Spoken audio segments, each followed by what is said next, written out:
జిల్లా పెరవలి మండలం అన్నవరప్పాడు ఒక ఇంట్లో చోరీ. వివరాల్లోకి వెళ్తే గడికొప్పు శ్రీనివాస్ ఇంట్లో సుమారు 21 గాజుల బంగారాభరణాలు 40,000 నగదు చోరీ.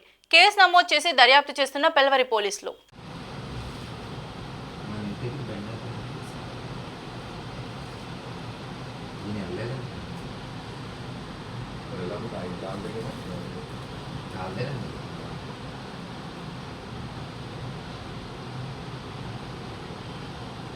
నడిచి వస్తుంది తప్పింది కానీ బైక్ మీద వెళ్ళినప్పుడు లైట్ వేసుకోవాలి.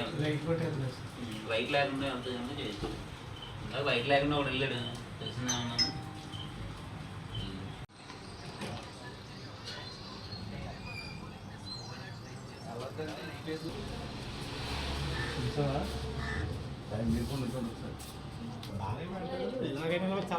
ఇలా రాడు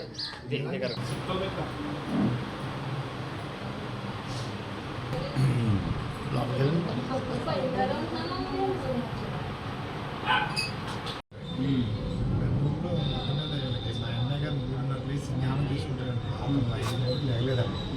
4 వచ్చేప్పటికి ఇప్పుడు మా మీటింగ్ 7 రోజులు తీసుకున్నాడు.